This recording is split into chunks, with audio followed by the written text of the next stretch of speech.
of our conversation has been on these cultural aspects. But you have talked about the limitations of choice, whether excessive choice also a challenge. Can you speak to that a bit? Oh, sure. So I have a whole line of research that looks at the limitations of choice, the basic limitations that we all have with making a choice. I guess I'll just describe to you a quick study.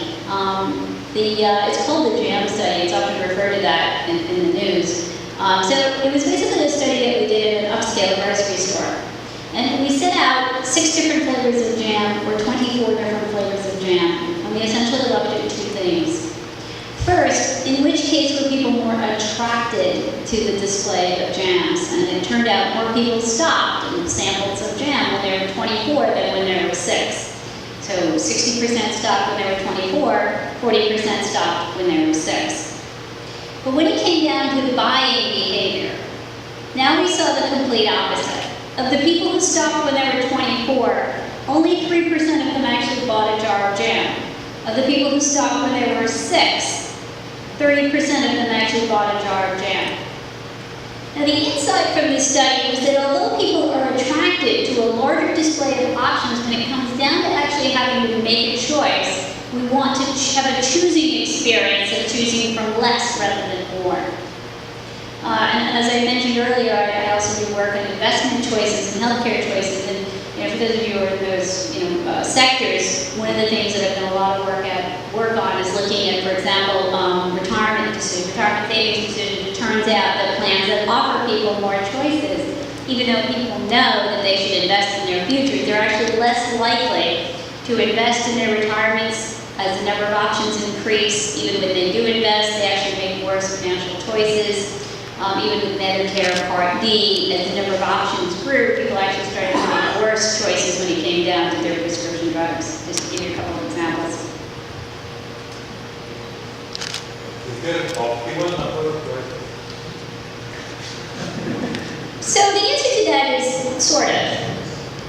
I can't prove it to you scientifically, and you guys would know that better than even I do, because this is not. These are human beings, and only so many different environments in which we can test it.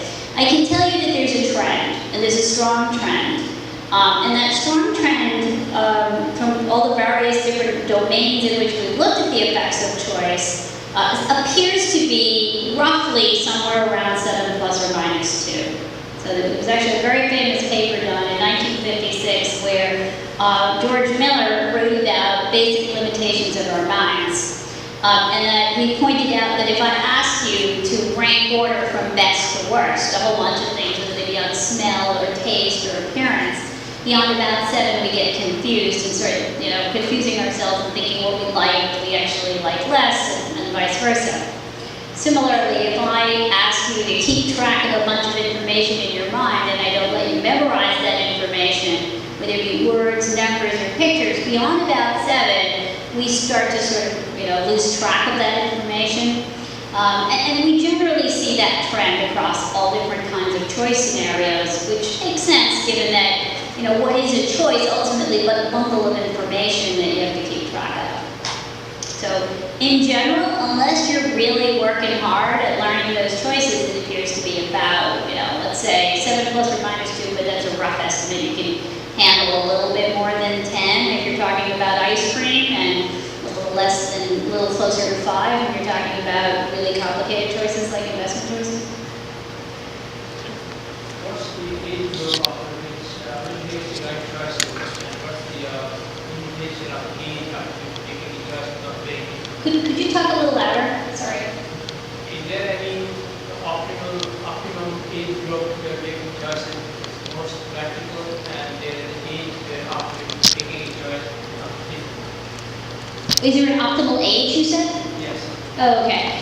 So clearly when we're younger, our capacity to sort of keep track of more choices is higher. That is absolutely true. You're probably noticing that with your kids, right? They've got technology a lot faster. They seem to be able to, pay attention seemingly to a lot more things at the same time, but overall their focus and their ability to understand what they want is lower.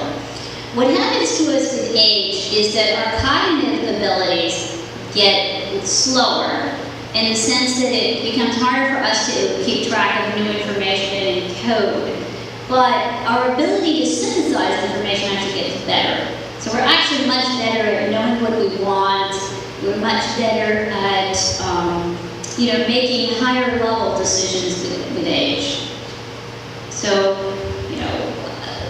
in general, for tasks that are more about synthesizing, we actually get better with that up until roughly about 65 or 70.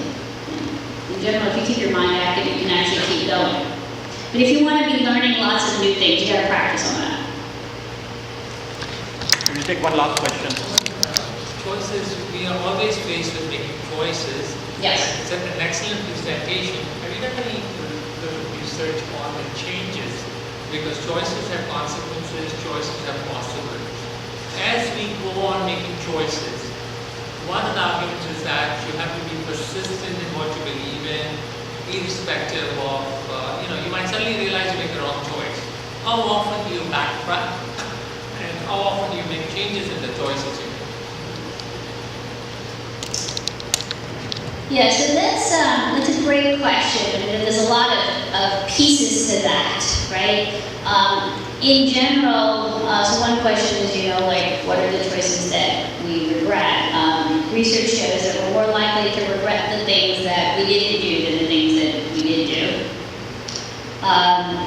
In general, we're not very good at changing away from status quo. So, like what you're talking about, how likely are we to change when we see something going badly for us? Well, on balance, we are biased towards status quo.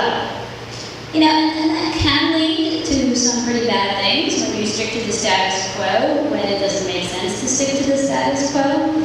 But also keep in mind that we're probably overall better off being a little more biased towards status quo than towards constantly changing, because we're actually not that great, particularly as we get older, to constantly adapting.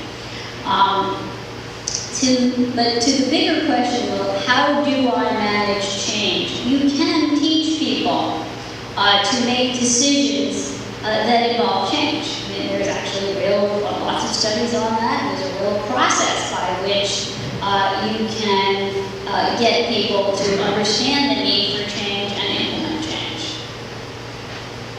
It's a slow process, but it can happen. And it happens at the individual level, at an organizational level, and at a country level.